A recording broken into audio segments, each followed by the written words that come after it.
Welcome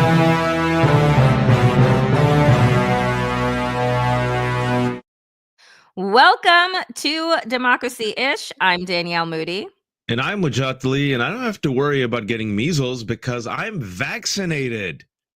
Yeah, imagine that. Well, as it turns out, bunches of people are not vaccinated, and it's becoming really tragic, as we are seeing. And I want to play this clip of what you would think, Waj, the reaction would be to the measles outbreak spreading. It's spreading in Texas. It's spreading in New Mexico. And most recently in Kentucky. Bobby, do you want to speak on that? We are following the measles epidemic every day. I think there's 124 people who have contracted measles at this point in Kings County, Texas. Mainly, we're told, in the Mennonite community. There are 2 people who have died, but we're watching it, and there are about 20 people hospitalized, mainly for quarantine. We're watching it. We put out a post on it yesterday, and we're going to continue to follow it. Incidentally, there have been 4 measles outbreaks this year. In this country last year, there were 16. So it's not unusual. We have measles outbreaks every year. You sound a little under the weather yourself right now. And he said this, it's hella unusual. It never happens, Danielle. It was the first death in 10 years. The reason why it's so unusual is because we have vaccines that made this like an anomaly. Look how like blasé he's about it, and he lies as he's coughing, talking about the death of a kid, an unvaccinated kid in Texas. And then that's a photo of what measles does to a kid, the photo that accompanied the story that came out last night, that it spread, like you said, Texas to New Mexico, now to Kentucky. Why? Oh, they share borders. Unvaccinated kids, 1 + 1 = 2, Danielle. So, Kentucky resident visited gym while infectious because you might as well just I couldn't think of a worse place to go to where people are sweating, breathing heavy, open mouth, open pores. So I'm feeling under the weather. I'll go to the fucking gym. But it's like me coughing in your eyeball. It's like saying, Danielle, open your eyeball. Let me cough Let right me cough in and spit in it. So yesterday, the Kentucky Department of Public Health and Franklin County Health Department announced a confirmed case of measles identified in an adult Kentucky resident. It said citizens may have been exposed to the person at a Planet Fitness gym in Frankfort in mid-February. Quote, the resident attended a fitness center in Frankfort, Kentucky, while infectious. The patient had recently traveled internationally to an area with ongoing measles transmissions, and then thought to themselves, I bet these spots will go away if I run on the treadmill. Measles, according to one of our community members is asking, isn't measles contagious? Highly contagious. Highly contagious. Used to kill people, folks. In fact, when it comes to measles and RFK, according to he denies it, but in Samoa, he had gone to Samoa and given them his brilliance, his anti-vax conspiracies. Mind you, folks, he's not a doctor, has no medical expertise whatsoever, and they say he's partially to blame for the case of measles in Samoa, which killed about 80 small children a few years ago. Okay, so measles is so contagious that last year in Texas, within like a day, the cases doubled from 24 to 48. And then RFK himself said, it's around 100 now. And like Danielle was saying, it's spread to New Mexico. And now we're seeing it spread to Kentucky. If it's spread to Kentucky, that means there's a lot of cases that haven't been identified.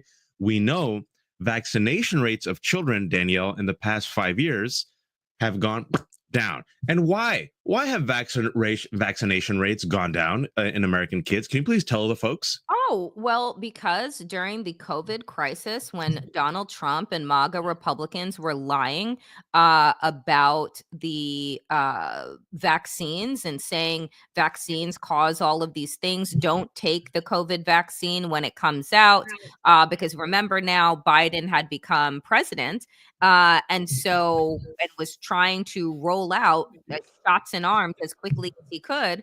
And to thwart that progress, because this is all about politics in a game, it is not Yep. about people's lives, right?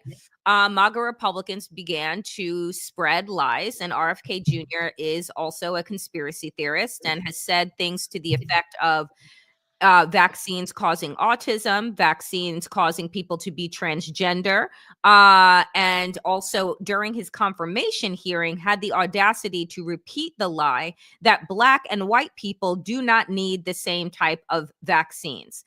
It was extraordinary, and we are seeing this in real time. The things that Waj, myself, Mary, other people have been talking about ad nauseum of what would happen if Donald Trump became president again.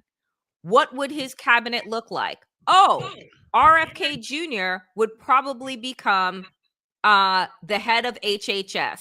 And now you are seeing, what's it been, Waj? 2 weeks since his confirmation? We talked about it, and of the four horsemen of the apocalypse, they're all bad. I'm talking about Tulsi Gabbard, a Russian agent who Russia openly says is Russia's girlfriend, alleged Russia agent in quotation marks, meaning completely compromised, totally inexperienced. The head of our Director of National Intelligence.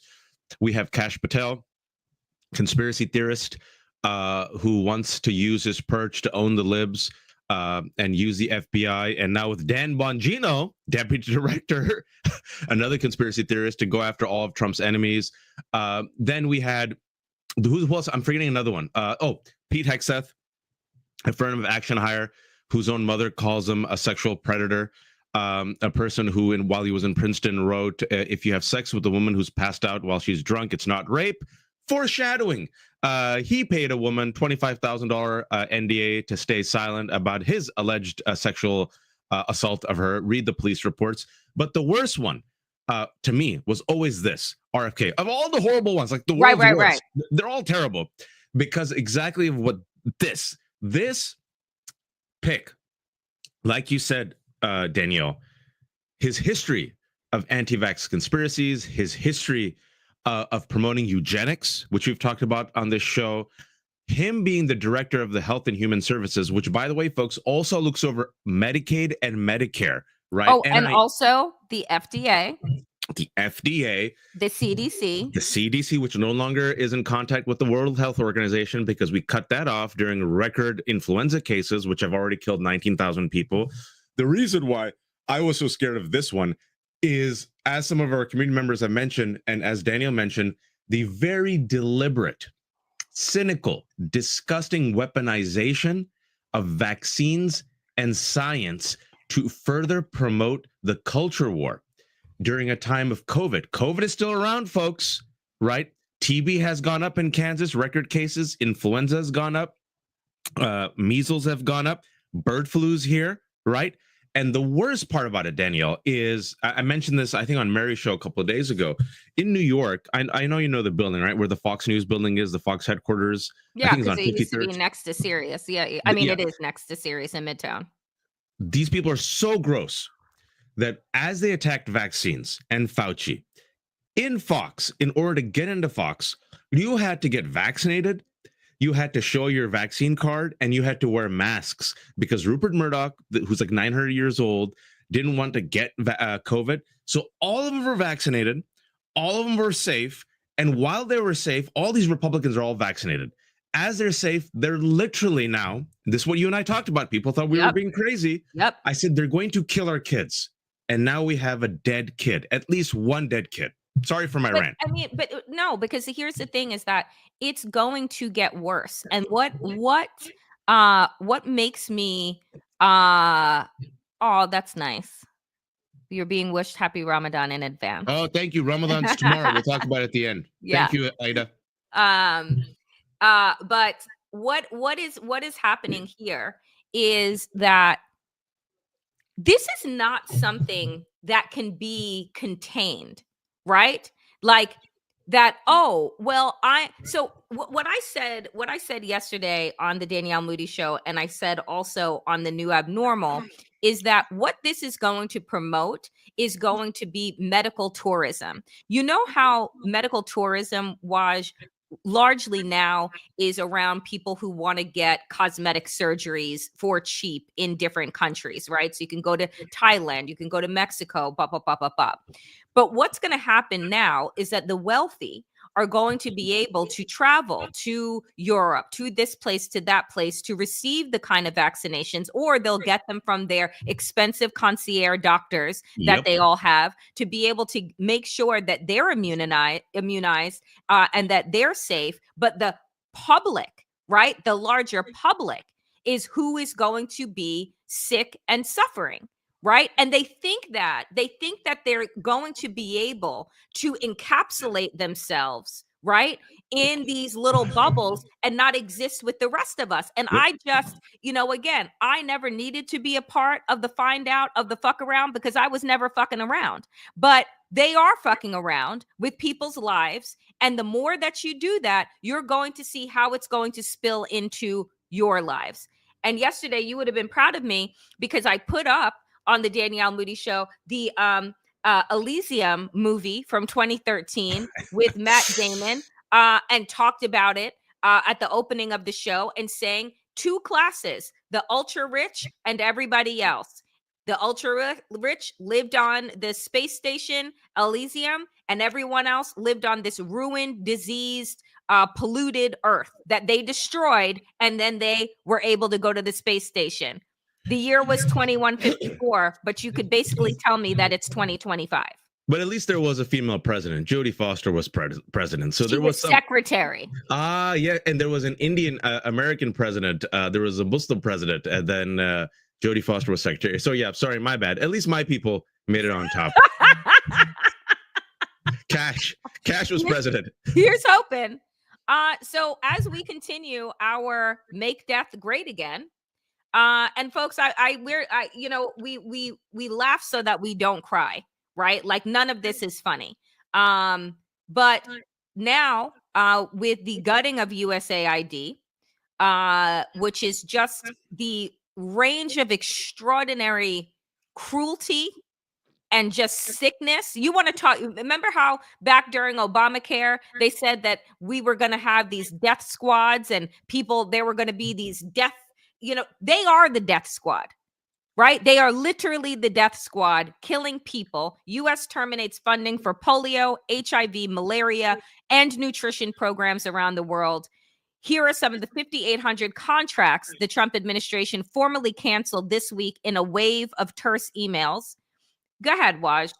So yeah, this was a tweet yesterday from Nicholas Kristof of New York Times, and I just wanted to flag it because we're not really. He goes into depth about the destruction of USAID, right? 10,000 employees, USAID. It helps the United States with soft power. It makes up like less than 1% of the budget, right? We're going to give $400 million to Musk for his armored vehicles. We're going to give billions of dollars to SpaceX, but we got to cut USAID. Well, what are the consequences? Nick says, I'm hearing from experts around the world about what the destruction of USAID is meaning. Quote, a global health massacre, in the words of a doctor who has devoted her life to humanitarian work on the front lines. Millions of malnourished children left to starve. Pregnant women not getting micronutrients to prevent neural tube defects. Programs against schistosomiasis abandoned. HIV positive patients left without ARVs. Water no longer purified. Surveillance against Ebola and bird flu set back. TB patients unable to get medicine. I've long argued that USAID should be reformed, but this Trump-Musk demolition is cruel and incompetent and benefits China, while killing children just as wonderful as our own. And because they mentioned Ebola in that clip that Danielle showed of the cabinet, Guess who was addressing the cabinet? It's like a scene from the movie Don't Look Up, which is now a documentary. Elon Musk Oh, yeah. was addressing that cabinet, the one where RFK was coughing and lying about measles. He spoke more than any other person other than Trump. And Elon Musk, in his unelected private capacity, for whatever reason, is addressing the president, who sits there looking tired and sheepish, and his entire cabinet. And there's a clip, I don't know if you've seen it, folks, where he jokes. He thinks it's a joke. Yeah, he thinks he was waiting for a laugh track. Yeah. This is a fucking reality TV show to them. Doge is not perfect, but Doge will make mistakes. For example, we temporarily interrupted Ebola prevention yesterday, but don't worry, we turned it back on. Lie. According to experts, that Ebola prevention is still prevented. They still haven't turned it back on. Oh, Ebola. Remember that thing from like 13 years ago, that killed so many people in Africa? Yeah, Ebola prevention. So add Ebola, Danielle, to measles, influenza, TB, and bird flu. And COVID. Can't wait for the perfect storm, aka hurricane, tornado, sharknado, to hit the United States. And guess what? We won't know about it until it gets here because, we have no warning systems anymore and no communication with the WHO. Oh, look, we have schistosomiasis. Thank you. Thank you, Denise. Thank you. Yeah, I was like, yeah, blah, blue, blah, blah, blah, blue. Schistosomiasis. We got it. Appreciate you. So, what happens now with all of these firings? Nobody's employed anymore. Where do we go? Oh, boom. Number of Americans filing for unemployment benefits rises to 242,000, highest level in 3 months. Seems great. And then we go into applications for U.S. jobless benefits rose to a 3-month high last week, but remained within the same quote unquote healthy range of the past 3 years. The number of Americans filing for jobless benefits rose by 22,000. Just think about this number. Rose from 22,000 to 242,000 for the week ending February 22nd, the Labor Department said. Analysts projected that 222,000 new applicants would be filed. So that then doubles. Weekly applications for jobless benefits are considered a proxy for layoffs. A 4-week average, which evens out some of the week-to-week volatility, climbed by 8,500 to 224,000. 20% increase, a huge increase right here in the DMV. DC, Maryland, and Virginia. And why? Well, let's connect it to what's happening with USAID. It was an organization that had nearly 10,000 employees. Yesterday, they were graciously allowed to go get their, they were kicked out of their office. So they were allowed back in to get their belongings. You know how long they were given, Danielle? 15 minutes. 15 minutes. Because apparently they're criminals. Yeah, apparently if you're a criminal, you get to come in and just talk to the cabinet and sit there as president. But if you're trying to help literally save children, nope, you're a waste and you're a fraud and you need to be exposed. But let's just do the math here. I'm a simple English major, but if around 10,000 people from one organization lose their jobs, that's about 10,000 incomes that are lost. That means those individuals can no longer have money to, buy things in this capitalist economy, right? To spend, to invest, to pay their rent. There's going to be pressure. There's going to be pain. Some of these people, might start harming themselves through drugs and alcohol. There's guns in this country, right? Rage, anger. Now, let's not just leave it at 10,000. Let's do some addition. Doge, which Elon Musk apparently isn't the head of, according to the Trump administration, but somehow is the head of, because he's the one who's talking to the cabinet, has bragged about cutting more than 25,000 jobs, and that was just last week. So probably by the end of next week, it'll be 30,000 jobs, people without incomes, people who can't give money in their local community. And it's not just the DMV, because most federal employees, if you look at the number, are across the nation, including veterans. More than 1,500 veterans have lost their jobs. They said around a quarter to a third of the workforce in the federal government are veterans. So red states are going to get punished, and people who voted for Trump, Danielle, are losing their jobs. So, here's the thing. I struggle, Wash, and I know you're getting ready to go into one of your holiest seasons, but I struggle with empathy right now. I struggle with empathy of those that are showing up at the Republican town halls angry because they are federal employees and they were fine again to vote for Donald Trump and for MAGA to destroy those other people's lives, but they didn't think that their lives would be destroyed. Yep. Case in point. Oh, beautiful. Beautiful. So tell us about this little sad young white woman who I guess required like a huge fucking expose in the Washington Post because she's so sad now.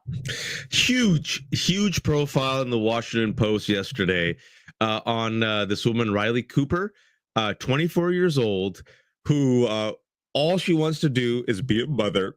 And she and her husband are trying to get pregnant, but the doctor said that IVF might be their best chance.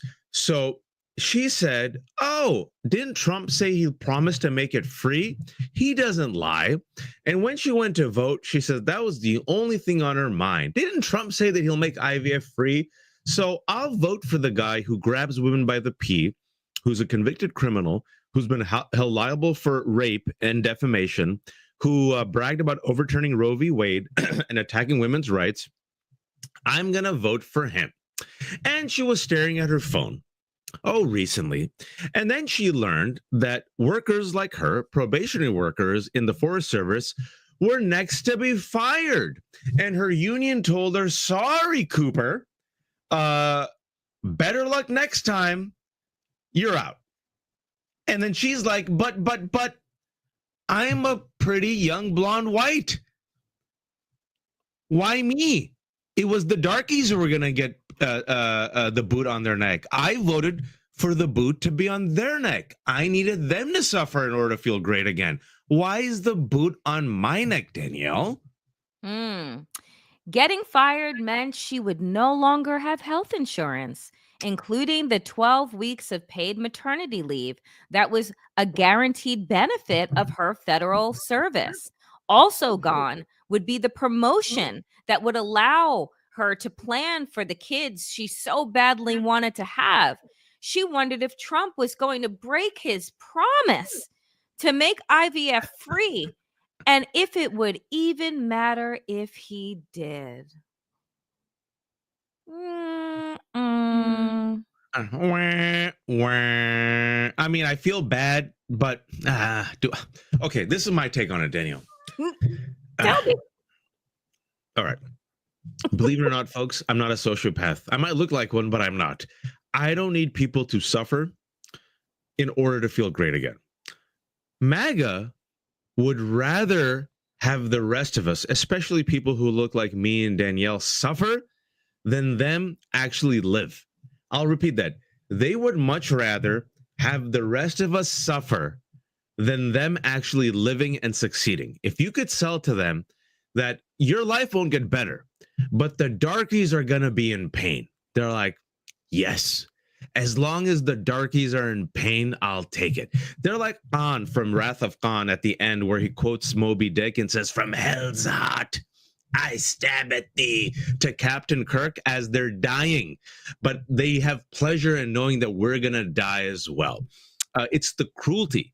The cruelty is the point. The boot has to be on our necks. And I say all this because I don't need people to suffer, Danielle, in order to feel great again. Nope. I want people to have health care. I want people, even people who don't like me, even people who are anti-Muslim bigots, even people who are racist. You know, you got kids, your kids are innocent. I want them to be vaccinated. I want them to have educational opportunities. I want them to have good Wi-Fi. I want them to have resources. And I want you to get your slice of the American pie, and onto you your way, onto me my way. But I don't need you to suffer in order to either feel or be great again. These people are like Yosemite Sam and Elmer Fudd. If you watch cartoons, and I love those Looney Tune cartoons, Bugs Bunny, folks, if you watch those cartoons, he's never messing around with Elmer Fudd and Yosemite Sam. He's always in his bunny hole. He's reading a book. He's eating his carrot. It's always Yosemite Sam and Elmer Fudd who always annoy Bugs Bunny, and then he's running for sometimes the cartoon starts with Bugs Bunny already in mid chase, like running. Remember that? And then the traps that Elmer Fudd and Yosemite Sam set for Bugs Bunny, what he does is he uses those traps against them. And Yosemite Sam and Elmer Fudd then fall in those traps. So this is where I'm at right now, Danielle. And Ramadan's coming up. I'm supposed to be the best version of myself. I'm supposed to fast, not just from, food and drink. People think that's just what Ramadan's about. No, your anger, your ego, your rage. You're supposed to live the internal battle. It's called the nafs, the ego. You're supposed to suppress the ego in service of something greater. That's the true fast, right? But I sit here, and if there are people who want to come and kill me and my family, to quote Batman from the end of Batman Begins, as he looks at Ra's al Ghul, the villain, I won't kill you, but I don't have to save you either. And that's where I'm at. I mean, honestly, it's the same place that I find myself as well. Because I don't wish, and I said this the other day on the Danielle Moodie show, I do not wish pain and suffering, even for those that wish for people like me not to exist. I do not, because I realize, right, the interconnectedness of all of our lives and experiences on this planet and in this universe and in this world. So I do not wish for other people to have suffering.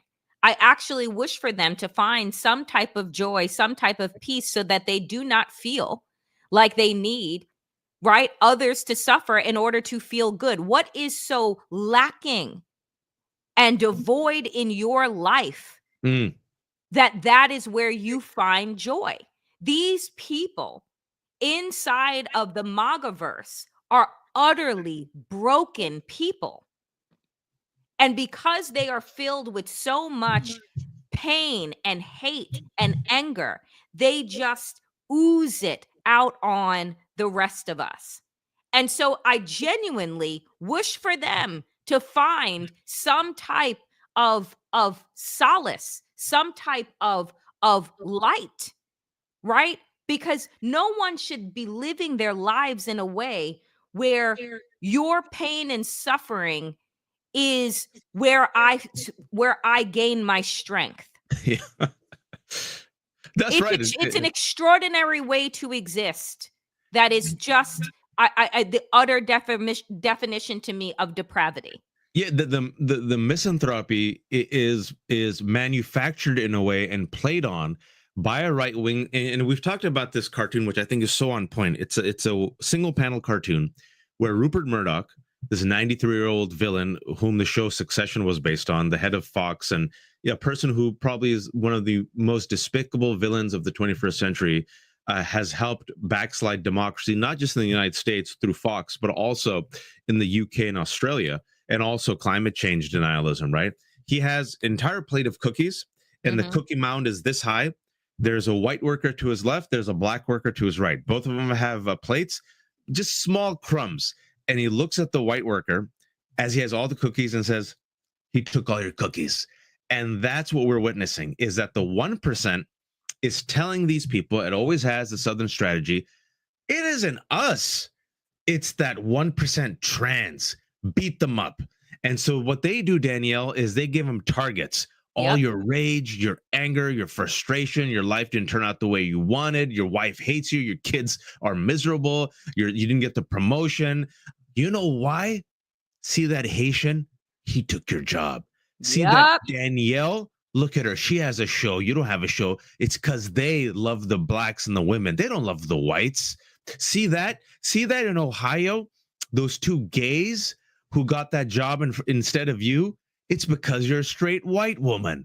By the way, have you seen that case, the Supreme Court case? I couldn't stomach I'm not it. making this up. I couldn't stomach it, So go ahead, tell the people, because you're not making it like this is. He's not making these things up. The Supreme Court is going to most likely rule in favor of a Karen, a middle-aged white woman who alleges that she was discriminated against because, I'm not making this up, she's a straight white woman, and it just so happens that she was going for these two promotions, and it just so happens that these two promotions were filled by the gays. And she says, since it was the gays who took these two jobs, and I'm a straight white woman, it's me. I'm the one discriminated against. And because, according to Ellie, I was talking to him yesterday, and Ellie says he went super nerdy, but he said the law at hand is like a troubling law. So he says, I think this case might actually go in her favor. But he says the reasoning behind it and what Gorsuch is saying and what they're teasing out is a full-scale attack on DEI. And the reason why it's so bad is they're lowering the bar for straight white people to claim discrimination and make themselves appear to be what? The victims. Here's a Karen, question. You're not you, Karen. Some of our best friends are Karen. We're talking about another Karen. Another Karen. But here's the wild question. Was she as qualified? It never occurs to these fucking people that maybe you should get more skills. Maybe your resume wasn't as good as the gay folks, as the black folks, as the Asian folks, as it just never occurs to them. It is always in their mind and in their heart that they are the only ones that are deserving. And that is just sociopathic. It is beyond like egomania to think that if you apply for something and you don't get it, then the person that got it, they have to be unqualified. And the only reason they got it was because they're an other. Oh, merit. No, where's the merit? And also, speaking about DEI, going back to if I may, just because I have to, going back to DEI helps white women. It helps women. It helps pregnant women. It helps disabled veterans. And so, going back to the original point, they have you, MAGA, literally voting against your own interests because they have used your anger and rage and misanthropy to say, you know what? Would you rather succeed or would you rather punish those gays and blacks who are taking your job? And MAGA said, instead of success and living well and being free of that measles, I'd much rather Danielle and Waj suffer from hell's heart I stab at thee. Well, we'll say this. For a little bit of good news, right? Because we like to try. It's hard, and it gets harder and harder each week to try and find some bright spots of what is happening. But there is a federal judge. We just talked about all of the firings that are happening. And a federal judge just ordered the Trump administration to rescind its mass firing of probationary government workers, ruling the terminations were probably illegal. And this wonderful person said, let's break this down like we're explaining it to a 12-year-old. 1, mass firings. Trump's team tried to fire thousands of federal workers without following the rules. It's like a teacher giving everyone an F because they didn't like the class. They go on to say, number 2, judge's ruling. The judge said, nope, you can't do that. It's like telling the teacher, you can't just fail everyone because you're in a bad mood. Number 3, what's next? The judge will hold a hearing on March 13th to figure out how to fix this mess. Here's a metaphor for you. A man once tried to fix a leaky roof by tearing the whole thing off. When the people asked why, he said, now the rain can't get in. The Trump administration is the guy tearing off the roof, and we're the ones wondering why the house is flooding. So yeah, let's stop letting politicians play fast and loose with people's livelihoods and start demanding real accountability. Brilliant explanation here. And I will say this, that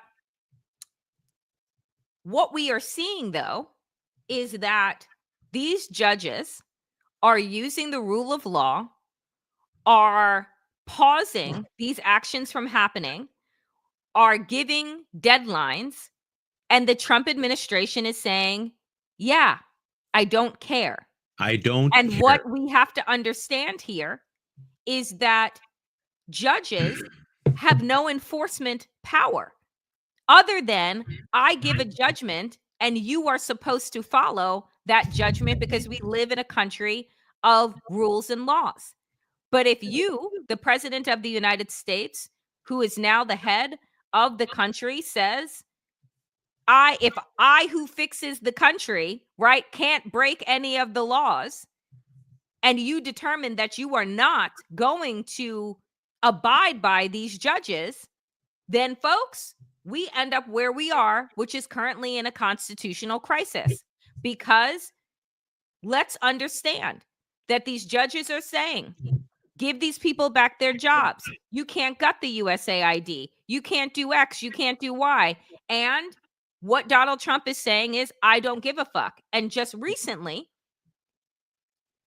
Justice Roberts, Chief Justice Roberts, thwarting the lower court's decision that said that by midnight tonight, Donald Trump and his administration were to release the freeze on the federal funds that are costing these people in countries in Africa and around the world their lives by starving them to death, by denying them medical access and what have you. They said, Justice John Roberts said, yeah, I don't like this deadline, so you don't really have to abide by it. Yep. So and kids are dying as a result. Kids have literally died in the last week.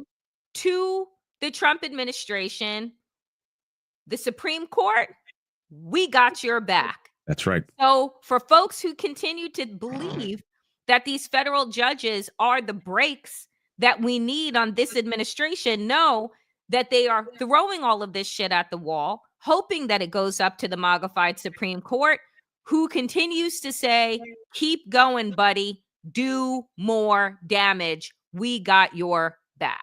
You mentioned something very important that people really aren't focusing on, is that they are compelled, because of separation of powers and law and order and accountability, to follow a judicial order. And the Trump administration, even before waiting for this get out of jail free card by Justice Roberts, who will keep giving it to him, they essentially said, no, make me. And I want to use swear words, but I won't. Make me, you bee. Make me. What are you going to do about it? I have power. You don't. You want to enforce it? Try to enforce it. That quote kind of attributed to Andrew Jackson, let the courts enforce it, allegedly attributed to him, right? We have the power. This is why elections matter, folks. This is why elections matter, because the Trump administration is going to say, we'll do what we want. And if the courts say this, which they have every right to, and they have to then, follow the court order, the fact that they haven't is, like Daniel said, a constitutional crisis. But what they're going to say is, and what they're already saying, if you're paying attention, this is what the people wanted. This is the mandate. This is the unitary theory of executive power, right? Expanding the executive power, absolute immunity. Trump is the one who said what yesterday? I'm king. A few days before that, he quoted Napoleon. I'm just letting you know where they're going with this, right? Oh, the justices are already corrupt. Deep state, judicial activism. This is what the people wanted. Oh, they're in my way. I have to just, do what I have to do. I'm trying to save the country. And then the base will be like, yes, save the country. Who cares about separation of powers? Who cares about checks and balances? Who cares about the Constitution? This is where we're going. Dan Bongino, the deputy director, my God, I can't believe I'm saying we're living in idiocracy. Podcast host, no experience whatsoever, with the FBI. He was a police officer a long time ago. Now is in charge of our domestic international operations. He openly said two things. He goes, my only goal is to own the libs. And then, like a supervillain, check out this clip of his, what I'm about to tell you. Just go check it out. Power. The only thing that matters is power. To which I say, I appreciate them being so honest. And my compliment to Republicans in the spirit of Ramadan is Republicans know how to flex power. When they get it, I've always said this, they know how to use it, Danielle. Democrats are like, we have power. Oh, I'm so sorry. Let me punch myself in the face. But here's what I say, which is why I left Margaret's comment up there. It's revolution, baby. Because let me tell you something. You can only press the people so much. The Musk Trump regime have put the American people inside of a vice. And they keep every day turning the vice, turning it, tightening it, tightening it, tightening it. There is only so much people can take. And you saw this, right, at these Republican town halls, even though Speaker Mike Johnson said they're crisis actors, right? These aren't real constituents. They're not real. So now Republicans are not going to be holding town halls anymore. And what I have said is, where do you think that people are going to go when their representatives decide to not hold town halls? They're going to bring the town hall to them, whether they fucking like it or not.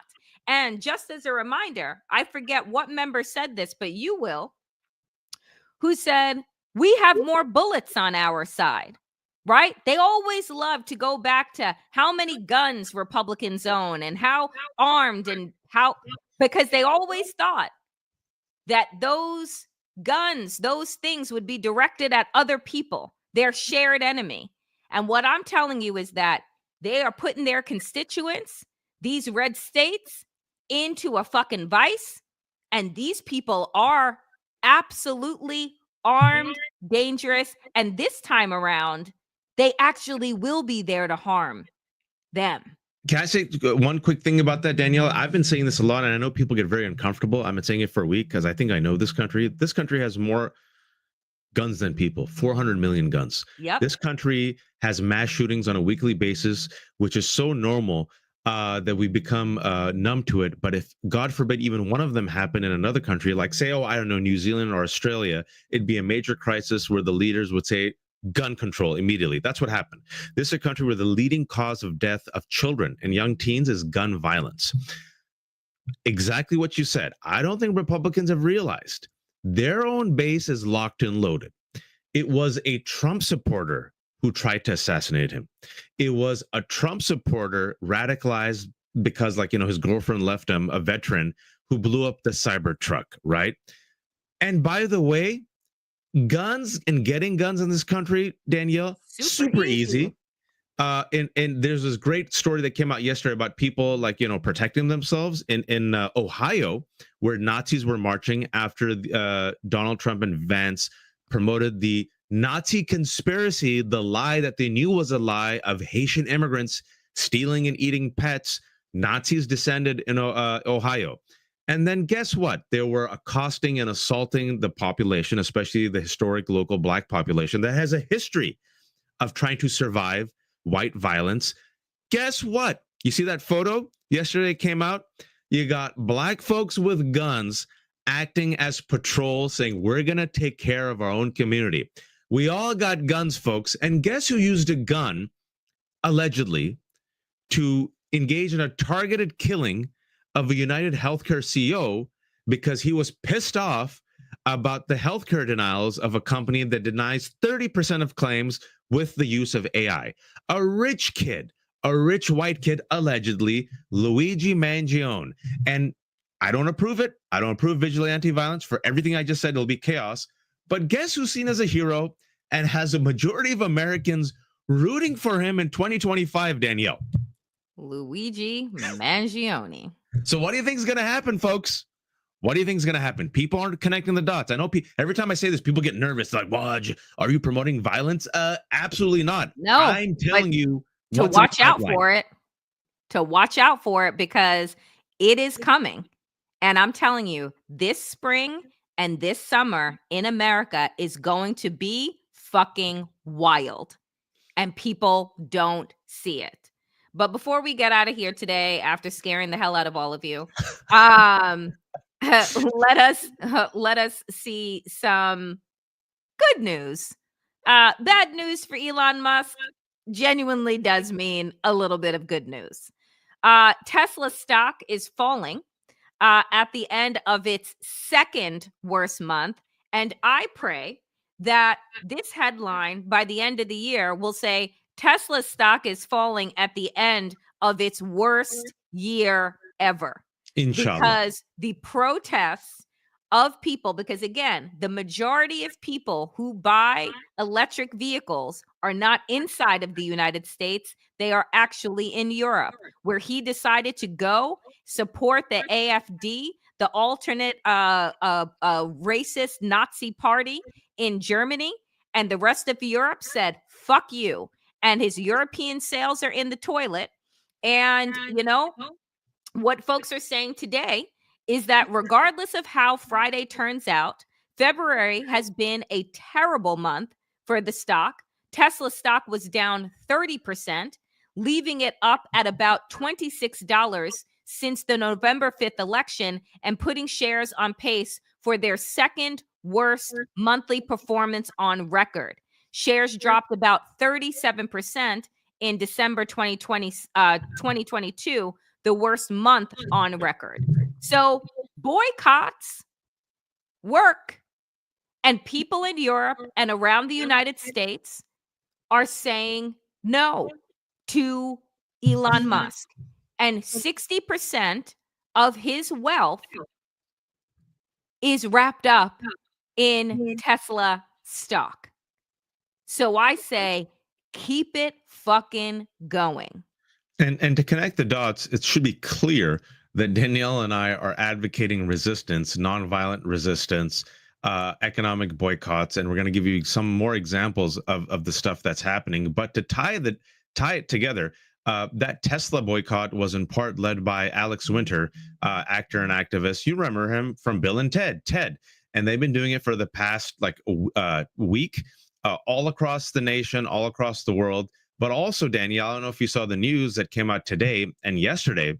Today, allegedly a woman is arrested for throwing a Molotov cocktail at a Denver Tesla dealership. And yesterday, a man was arrested in Germany for a potential terror attack against a Tesla dealership. This is where we are, folks. People resist and revolt in different ways. But we are here to tell you what people are doing today, because the color that ultimately matters is the color green. And if you go after the color green, they really suffer. That is a totally legal, peaceful, nonviolent, effective form of protest, resistance, rebellion, if you will, that hurts the 1%. Today, Danielle, there is an economic boycott. Can you please tell people about today's boycott, where several organizations are telling everyone, please, just for today, do this boycott? Yes, today, February 28th, economic blackout. Do not shop at any of these big box stores. If for whatever reason you have the need to, you have to go to the pharmacy, you have to go to do something essential, do so at a small business and use cash. Today, we are trying across the country. It's led by 5501 movement and other organizations that are saying make February 28th an economic blackout. So do not purchase things. And if you do have to, do it with small businesses and use cash. Please, just do not buy any. Just go a day. Try it out. We don't know if it's effective or not, but let's see. They're testing it, right? So specifically, they're saying Amazon, Walmart, a lot of these big companies, Target, right? And in addition to these companies, we also have something called the Latino. What is it called? The Latino Freeze. Latino Freeze. www.latinofreeze.com. Following in the footsteps of what a lot of Black leaders are saying, asking you to stay away from companies that have backed off DEI. So if you go to latinofreeze.com, they give you their goals, they give you the asks, and they have a list of all these companies that are attacking people of color. And specifically with Latino Freeze, they're like, yo, there are a lot of Latinos in this country. This is how much money we have. This is how much money we spend. Without our money, these companies, especially Target, especially Walmart and Amazon, are gonna suffer. We have the Tesla protests. We have the economic boycott up today. And we also have, folks, something called buy-ins, where we're rewarding those companies that aren't succumbing or bending the knee. So several of these companies, one of them being Costco. And if you've gone to your local Costco, a lot of folks people who work at Costco, they're saying, yeah, all these people are coming in, and they're like, yep, we decided to get a Costco membership because you all didn't bend the knee. Yep. And Apple, I don't know if you saw that Apple shareholder meeting. Apple shareholder meeting said, yeah, go back to DEI. They're feeling it, folks. So the shareholders are like, nah, this is not a good look for us. So, I mean, we say this all the time. There are as many ways to resist what is happening in this country as there are people in this country. You have to find what resistance looks like for you. But collectively, we have economic power. That's and right. By utilizing it and saying that we are not going to support these businesses that do not support us, and we're going to show our power. This is the only thing, as Waj says, that they care about, which is money. So we have got to link arms and hit these people where it hurts, which is in their pockets. Because if you don't do right by us, we are not going to do right by you, period. And can I say something about this? And you're noticing, so real quick, I know we're about to head out, but speaking about strategy, I was thinking about this yesterday, Danielle. If you've noticed, Joe Rogan's podcast was #1, untouchable, invincible. He's dropped to 4. And for the first time ever, Joe Rogan, who is literally living inside the anus of Elon Musk, praising him. He's like part of his colon. That was like the ugliest vision that I had to say it for my mind. He has, for those who have followed him, he praises super genius Elon Musk, smartest man, like brilliant man. For the first time ever this week, slight criticism of Elon Musk because he realizes where the wind is blowing. Dan Portnoy of Barstool Sports, MAGA, tough bros, yesterday with the Epstein files that didn't drop, made a slight critique. These people might love MAGA, they might love Trump, but you know what they love more? Their ego, fame, and money. This country is run on capitalism. These people are capitalists through and through. So they might love MAGA and alpha and toxic masculinity and blah, blah, blah.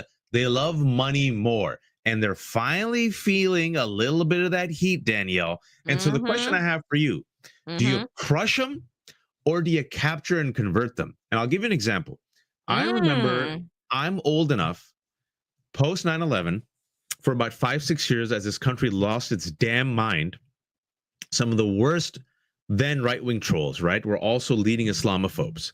By 2006, folks, it was really interesting. Some of these people who were like Little Green Footballs, Charles Johnson of Little Green Footballs, he was one of like the worst of the worst. Like imagine MAGA now, a super MAGA troll. That's what he was for the neocons.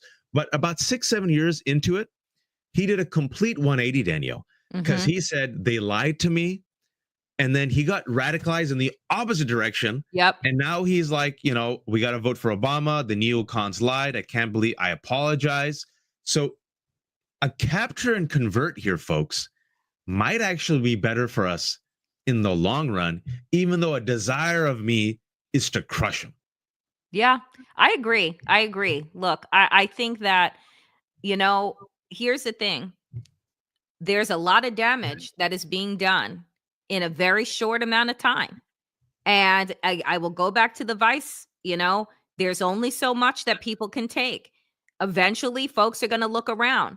They may say, oh, these are crisis actors, or blame Biden, or blame this person. But the only people standing in front of them are Elon Musk, Donald Trump, and the MAGA Republicans, right? And so you give people enough rope and eventually they will hang themselves. And I think that a lot of people in a very short amount of time, we thought that by the first 100, maybe it would be the first 6 months, maybe it'd be this. Folks, we are, 40 days in, roughly. Right. 40 days in. No, today's day 40.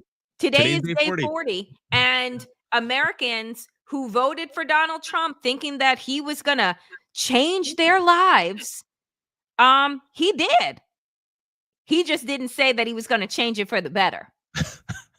So, continue to watch out. But I think, eventually there's a collective awakening that is happening right now. Unfortunately, too many people are going to experience a lot of pain, a lot of suffering, and it is not going to be just in one group. All of us, sadly, even those of us that did not fuck around, Yep. are in the part of the find out. And we just need to root down, continue to resist, continue to link arms, find community, build community, and continue with our resistance. Thank you for listening. Oh, wait, no, Waj, before you head out, you wanted to say something with regard to Ramadan, which starts tomorrow. Oh, sure. I mean, so only because one of our community members, who I believe is in Morocco, Ida, who always also donates. Thank you so much, Ida, said Ramadan Mubarak. So tonight, after sunset, officially begins the start of Ramadan. And for those who don't know, Ramadan is the holy month for Muslims. It's a month where we are encouraged, those who are able, to fast from sunrise to sunset. Not even water, not even water. It is a sign. It's a month of not just fasting, but also a month of community, a generosity. This is when you see a lot of Muslims, inviting community members over for food, giving charity.